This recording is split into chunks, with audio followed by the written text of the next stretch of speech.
Membahas masalah black throat memang tidak akan habis-habisnya, karena memang burung ini terkenal dengan burung yang sangat susah untuk diternak. Tentunya dengan adanya stok yang menipis atau yang sedikit di pasaran, menyebabkan harga si burung black throat itu menjadi mahal. Oleh karena itu, beberapa teman-teman yang mau memulai ternak black throat, jangan melihat black throat itu harganya mahal atau stabil ya, karena memang burung ini pada dasarnya yang sudah merasakan beternak black throat itu banyak sekali kendala yang dihadapi oleh banyak peternak, terutama teman-teman yang sudah pernah melakukan atau pelakunya, terutama bagi peternak black throat, memang tidak gampang untuk beternak black throat.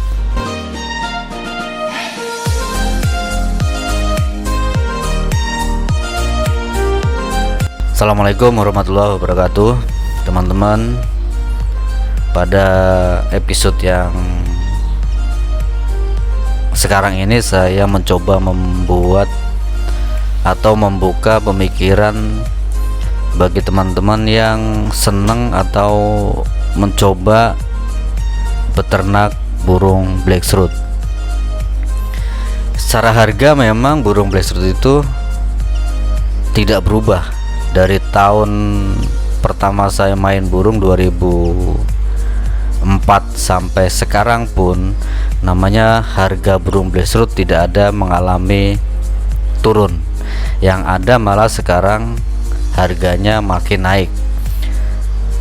Kenapa hal itu terjadi? Tentunya karena beberapa faktor. Yang pertama, burung black throat itu bukan asli dari Indonesia, karena burung black throat ini berasal dari Afrika.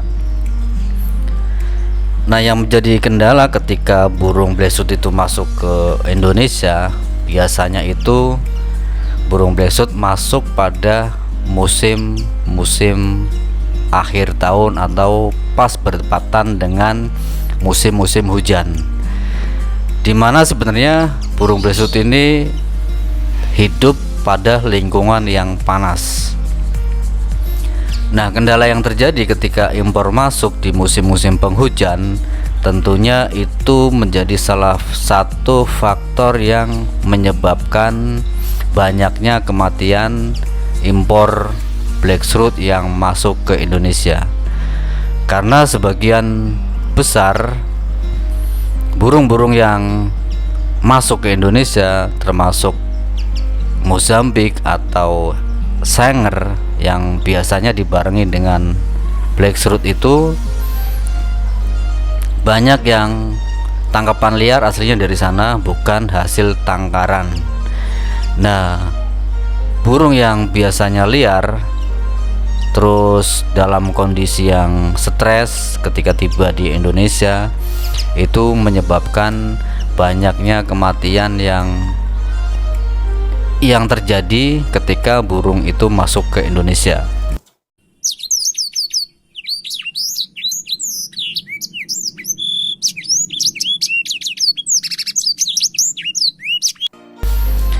Selain itu, perubahan cuaca yang ekstrim ketika burung dari Afrika masuk ke Indonesia itu menyebabkan banyak burung black throat yang tidak bisa menyesuaikan cuaca di Indonesia.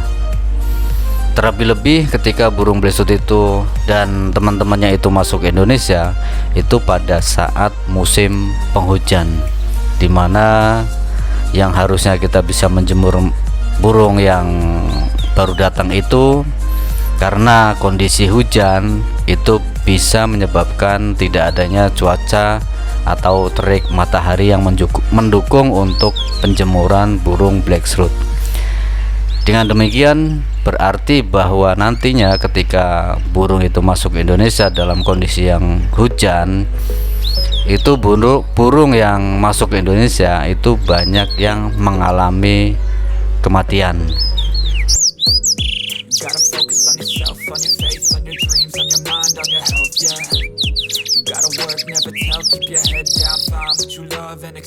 sudah hal wajar dan sudah terbiasa bahwa ketika burung impor masuk, biasanya pasti di akhir-akhir musim, akhir-akhir tahun tiap tahunnya, yaitu antara Oktober sampai Januari, dimana pada bulan-bulan tersebut adalah musim penghujan.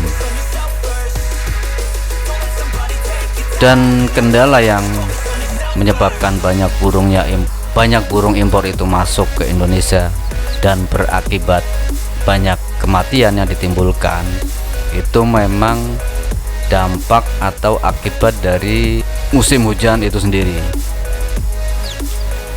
Jadi memang sinar matahari untuk burung blackthroat dan sejenisnya sangat dibutuhkan dan sangat diperlukan ketika burung impor itu masuk ke Indonesia. Nah, biasanya dengan masuknya burung pada akhir-akhir tahun di pas musim penghujan, itu saya yakin banyak yang tidak bertahan hidup di Indonesia karena tidak adanya penjemuran atau sinar matahari yang bisa digunakan untuk menjemur burung tersebut.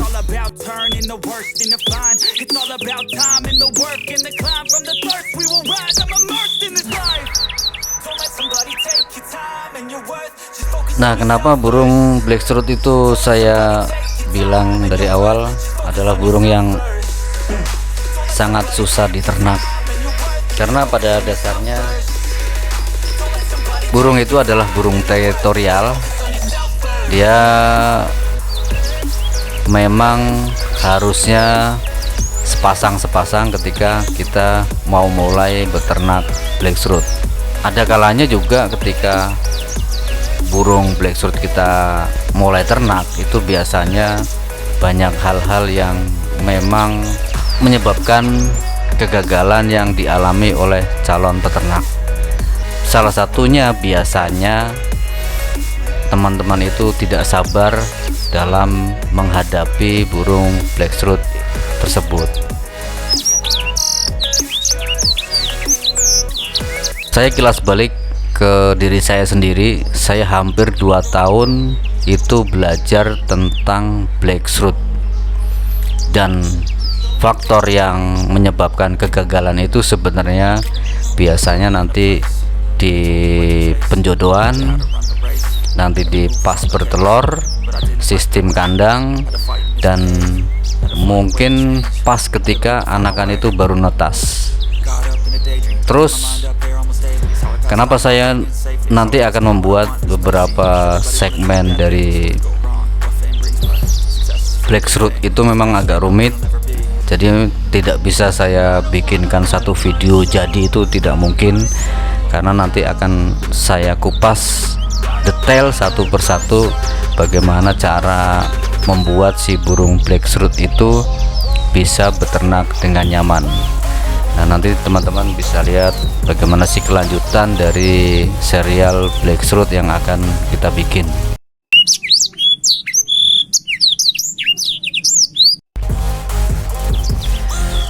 Memang pasaran burung blackthroat dari tahun ke tahun tidak mengalami penurunan, yang ada memang kenaikan harga. Karena kenapa?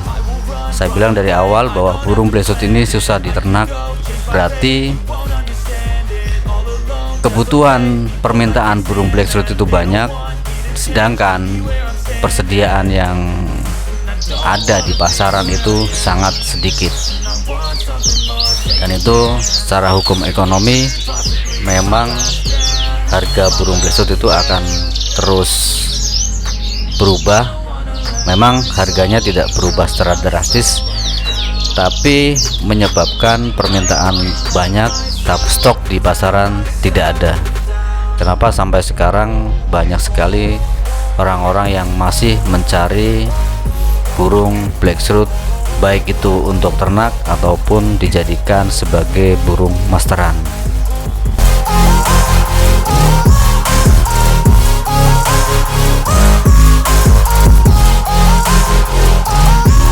Saya sedikit memberikan gambaran ketika tahun 2004 saya main Blacksroot itu harganya sekitar 500.000 per ekor, itu impor. Dan sekarang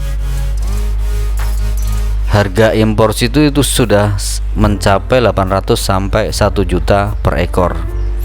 Sedangkan untuk yang hasil ternakan lokal itu bisa mencapai 900 sampai 1,2 juta per ekor, dan itu biasanya sebagai patokan harga ini adalah harga pejantan. Untuk teman-teman yang mau mulai di pemeliharaan burung Blacksroot, saya akan memberikan sedikit tips yang nanti mungkin bisa teman-teman pakai atau sebagai sumber pengetahuan buat teman-teman yang punya burung Blacksroot. Sebenarnya burung Blacksroot itu sangat mudah dipelihara karena memang secara makanan burung ini tidak terlalu bermacam-macam jenis pakan yang diberikan ke burung tersebut. Burung Blacksroot itu pakanan utama adalah jewawut dan millet putih. Jadi dua jenis makanan itu sebagai makanan utama si burung Blacksroot. Tentunya bisa ditambahkan dengan sayuran atau telur rebus. Nah, telur rebus juga nanti bisa teman-teman kasihkan, baik itu nanti dimakan atau tidak, itu usahakan tetap diberikan ke burung tersebut, karena itu untuk melatih si burung agar mau makan telur rebus, yang nantinya ketika burung itu sudah terbiasa dengan makan egg food atau telur rebus dan sayur, itu untuk nanti kemudian dijadikan sebagai calon indukan pun bisa nanti lebih gampang dalam setting di ternakan.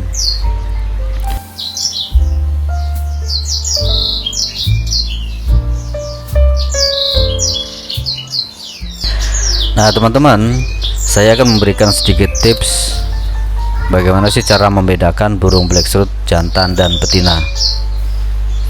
Tentunya bagi teman-teman yang tidak biasa memilih Blacksroot memang agak membingungkan, karena burung Blacksroot itu bersifat monomorfik dan agak susah membedakan secara visual mana jantan dan mana yang betina. Yang pertama, kita bisa analisa dari tingkah laku si burung tersebut terlebih dahulu. Untuk yang jantan ini sangat mudah meniru kicauan burung yang lain dan biasanya berkicau sangat lantang. Sedangkan si Blacksroot betina itu biasanya hanya bersiul dan bersuara cuat-cuit aja ketika sudah mulai beranjak dewasa. Dari postur tubuhnya si jantan biasanya cenderung lebih panjang dan kepala lebih besar. Berbeda dengan betina, biasanya memiliki tubuh yang agak bulat dan tidak terlalu panjang posturnya. Mungkin ada yang bilang dari tingkah lakunya dilihat dari gaya berdiri di tangkringan bisa juga menjadi acuan nanti pemilihan jantan dan betina. Blacksroot jantan biasanya memiliki cengkeraman yang kuat dan di kaki-kakinya itu terlihat lebih kokoh dibandingkan si kaki betina.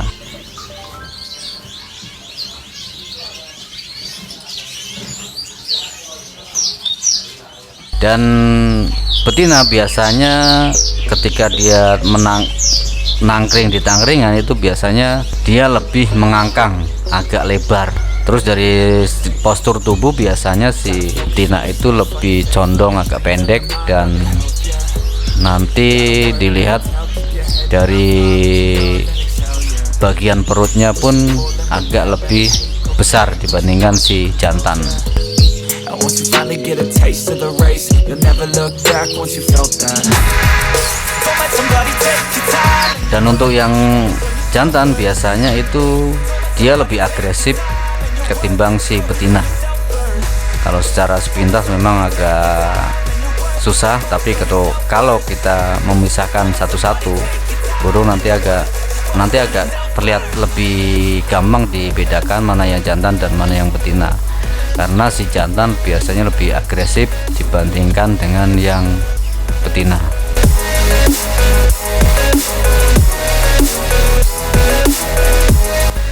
Jadi nanti teman-teman bisa mencoba mempelajari ketika nanti ada di pasar itu banyak burung-burung blackthroat yang masuk, nanti cari yang, usahakan itu kalau yang mencari jantan, usahakan matanya yang lebih lebar, lebih belok, sama nanti di bagian bawah paruh itu cari yang warnanya lebih hitam. Dan memang itu untuk yang pekat hitam di leher itu memang tidak menjadi patokan bahwa burung itu bagus atau enggak, tapi biasanya kalau saya mencari itu yang bagian lehernya itu lebih hitam. Ada juga beberapa jantan yang memang tidak memiliki bagian leher hitam tapi memiliki kualitas burung yang bagus. Usahakan jangan cari burung yang agak kecil, tapi cari burung blackthroat yang memiliki postur ideal dan proporsional yang nantinya bisa dipakai untuk peliharaan atau nantinya dipakai untuk breeding.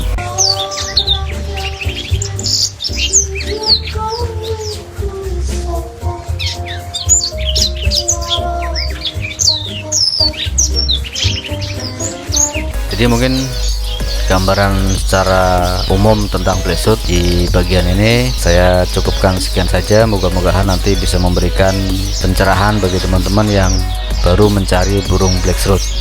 Moga-mogahan ilmu ini bermanfaat. Assalamualaikum warahmatullahi wabarakatuh.